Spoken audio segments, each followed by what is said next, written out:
Visalang mga kaibigan kong plastic, halika't magluto tayo ng sinampalukang bangus. Alala lamang po, hindi po ako bihasang magluto pero bukan lang natin, at least we tried. Sa pagluluto po, hindi importante kung kumpleto ang iyong rekado o kumpleto.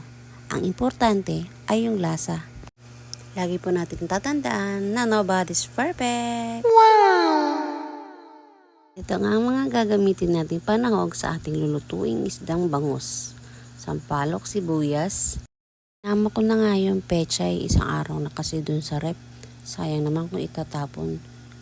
Aminin nyo, bilang isang nani nangihinayang kayo sa mga bagay na pwede pang gamitin.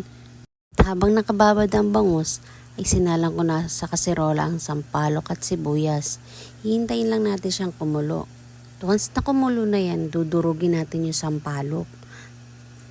Mga kaibigan kong plastic, baka nagtataka kayo kasi wala siyang kamatis. Kasi 'di ba, pag nagsisigang ka dapat may kamatis. At ayan, kumukulo na nga. Kaya naman minekos-mekos ko na siya. Kita nyo naman, 'di ba? Ang anong kulay ng sampalok. Ay naku, mapapayami ka talaga. Nilagay ko na nga yung pampaasim dyan. Hindi ko na nga lang pinakita sa video kasi wala nga akong maghahawak. Sinunod ko naman itong ginisa mix. Konti lang sana ilalagay ko eh. Pero konti pa ulit. Kaya sige na nga, lahat na lang. At pagkatapos nga, inilagyan ko na rin siya ng asin. At yun na hinalo-halo ko na. Mekos lang. Habang kumukulo nga siya, ilalagay na natin ng isda. Isa, dalawa, tatlo, apat, lima. Hintayin lang po natin kumulo ang bangus. At pag kumulo po yan, ay lalagyan natin ang mga gulay, kagaya nitong kangkong. Ang kangkong ay maganda sa katawan dahil ito ay halaman. Halaman? Ano daw? At itong pechay ilagay na din natin, sayang kasi, 'di ba?